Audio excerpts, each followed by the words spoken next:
The movie opens on a dream sequence happening on Grand Central Station in New York with a man walking into the station and another walking up to a woman with a gun. Another man draws his own gun and tells the first one to stop, then he turns and they stand off. The clock in the station shows the time at 2:22 with gunshots and screams in the background. Dylan wakes up from the dream and goes through his morning routine, listening to the news about a rare cosmic event. He drinks his coffee, takes a shower, and after leaves for work on his bike driving recklessly on the street. A truck almost hits him. He sees an ambulance, then two women talking and some construction work until he reaches Grand Central. He takes the train to the airport where he works as an air traffic controller. Dylan thinks of his job as finding order in the chaos and is quite good at it. That night, he has drinks with his coworkers and one of them gives him tickets for the aerial ballet. Over the next few days, he wakes up and follows his daily routine, thinking that routines present some kind of pattern, which he is obsessed with. One day, we see him at his job at the traffic control room with the hour coming close to 2:22. Sarah is in one of the planes that are about to land which Dylan is in charge of. The plane engages its wheels to prepare for landing while another plane on the tracks gets cleared for takeoff. When the clock reaches 2:22 the landing plane experiences something strange and Dylan notices a strange pattern on his monitor. It looks as if time has stopped for him at that hour and he has a vision of his dream of the station. Because he's zoned out, a problem with the two planes occurs and a possible collision between them is becoming imminent. Dylan sees the solution for the problem and directs both of the planes on what they should do, to the dismay of his coworkers. The planes pass dangerously close to each other as one of them takes off and the other one lands. Dylan gets suspended for 4 weeks pending a full board review. The next day, Dylan goes through Grand Central Station to get to the ballet. Suddenly, the windows in the station shatter, making him pause and look at the clock, stuck on 2:22. He arrives at the theater and takes his seat when a woman walking in the performance hall catches his eye. Dylan looks at Sarah during the aerial ballet, seeing how much she enjoys it. At one point their glances meet. Later, he sees Sarah in the theater bar and he approaches her, realizing that she's crying. He gives her a tissue and tries to comfort her, sitting down on her table and making conversation. Dylan asks her if she wants a drink and Sarah says that she does, but not there. They go on a date in a bar and he tells her that his dad was a pilot. They have dinner later and when Sarah asks why he didn't follow in his father's footsteps, Dylan answers that he is terribly afraid of flying. She tells him that she works in an art gallery, but that she really wanted to be a dancer. Their date continues long in the night and Dylan shares what happened a few days ago at work when he nearly killed 900 people. Sarah realizes that it was her flight and when Dylan apologizes for almost killing her, she says that actually, he saved her. They leave the restaurant and both say that they feel like they've known each other forever. The next day, Sarah is at work at the gallery when she is joined by her ex-boyfriend Jonas, one of the artists that will have a show there soon.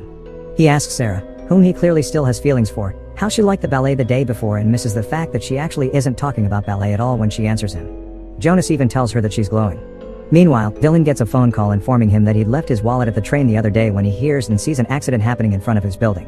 Dylan gets his wallet from the station and sees the following things there: a businessman reading a paper, a couple embracing, school kids and their teacher, and a pregnant woman waiting for someone.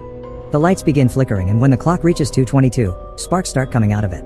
Later, Dylan goes to visit Sarah's gallery and stuns her by showing up there, then he asks her to go to dinner with him. Sarah laughs because it's a bit early in the day for that so they have coffee together in the park instead. She finally tells him why she's not a ballet dancer. It was because she had an injury very early in her blossoming ballet career and couldn't perform anymore. Dylan cheers her up by playing music on his phone and asking her out for a dance in the park. They dance together and later get back to her place and sleep together. The next morning, they're lying in bed and she tells him when her birthday is, which surprises him because it's his birthday as well. Suddenly, he hears a car crash outside and checks his watch to see if it happened at the same time as the other. Later, Sarah talks to Jonas at work and when he finds out that she's seeing someone, he pretends to be happy for her. Dylan is in a cab, going someplace, when he begins to notice the same things he does when he goes to work, only done by other people in different parts of the city. He freaks out and argues with the cabbie to take another route when they have a massive collision with a truck. Dylan gets rescued out of the cab by some onlookers, but then stumbles away from the scene with just a small injury on his head. He goes to Grand Central Station and gets to Sarah's immediately telling her about the things that he repeatedly sees there. Dylan tells her about the businessman, the couple, the school kids, and a pregnant woman under the clock. When it strikes 2:22 things begin to explode on the station. Sarah comforts him and maybe she thinks he has a concussion. Later, Dylan gets back home and water drips on his hand. He thinks that everything that he sees and hears is part of some giant pattern that he needs to figure out so he starts writing down all the things he remembers on some parchment paper. Dylan leaves his house again, paying close attention to all the things on his way, and writes them down on the parchment paper. He gets to work and tells his coworker that he feels like he's losing his mind, then says that things are happening to him that can't possibly be explained. Dylan's coworker doesn't know how to help him but tells him that they should do something for his birthday that's in 3 days. Later, Dylan can be seen getting overwhelmed by all of the things he hears and thinks might be part of the pattern so he goes back to his apartment and writes them down in a new place where he can see them more easily.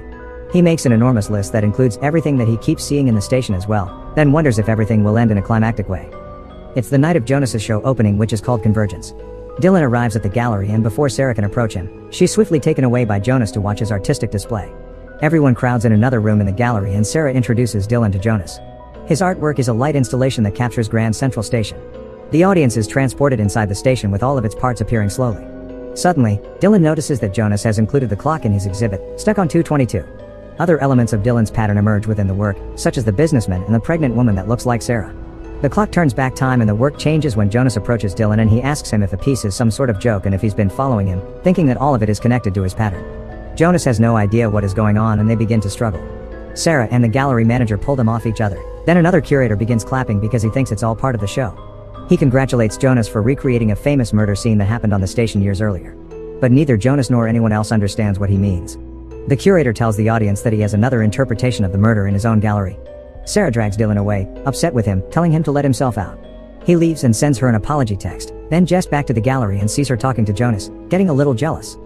The next day, he exercises furiously while listening to the news reporting on the cosmic phenomenon that will be at its peak in the following 2 days.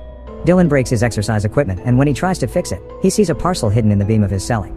He opens the parcel to find a passport with the name Jake Redmond and some letters addressed to the same person. The letters are love letters. Meanwhile, he tries to reach Sarah and when he can't he goes to see the other exhibit of the murder scene. Dylan looks over the images and the interpretation and the curator joins him.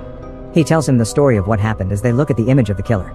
The killer gunned down a pregnant woman and a cop before he was himself gunned down by the cops. Lastly, he shows him a photograph of the original crime scene in Grand Central Station. Dylan sees the name Jake Redmond under the photograph.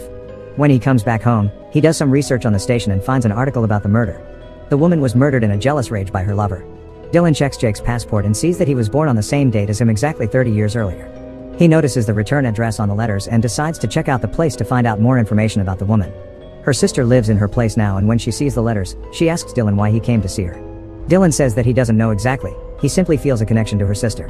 The woman tells him all about her sister Evelyn Mills, who was a prolific singer and a kind person.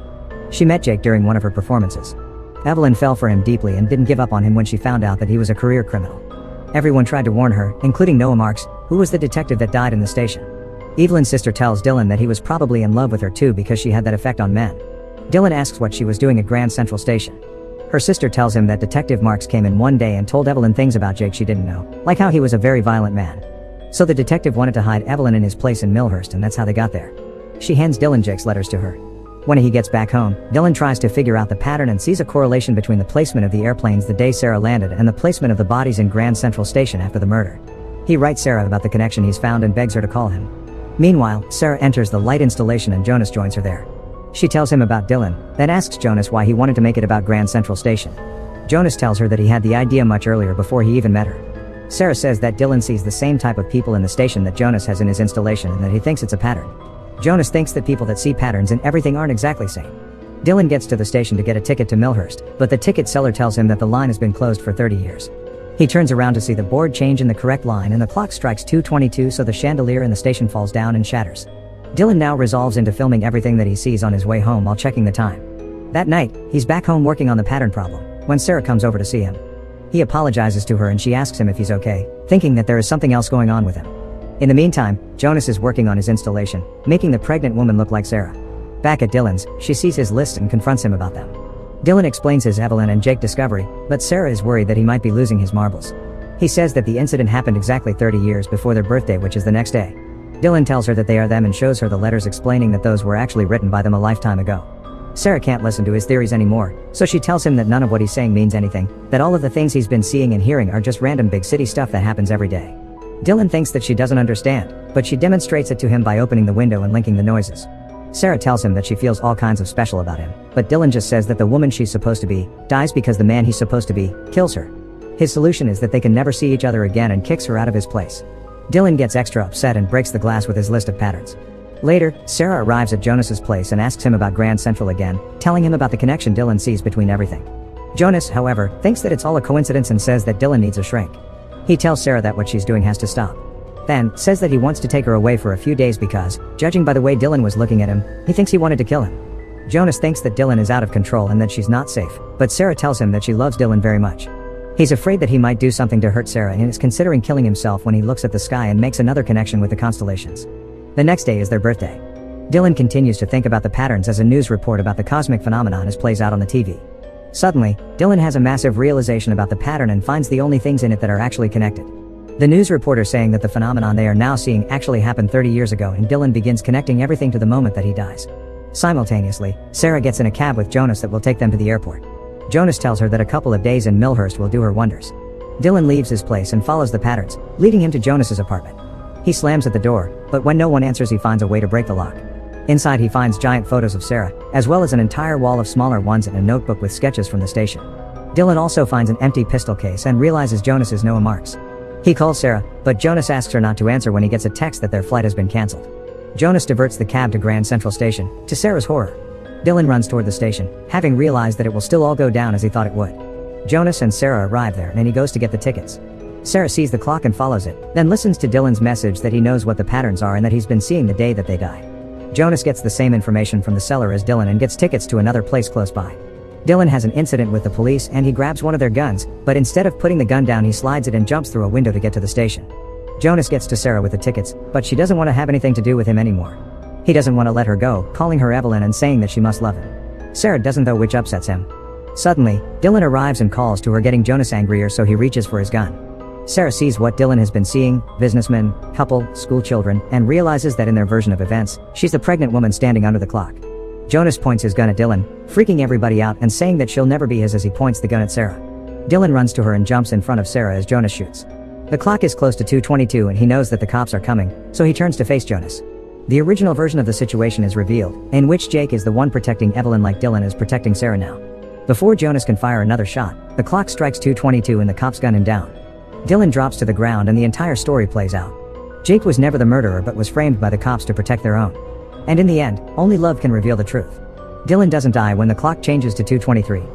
In the last image of the film, Sarah is revealed standing next to their baby looking out of their apartment to Dylan, who has become a commercial airline pilot. He looks at his watch, happy that the patterns aren't there anymore.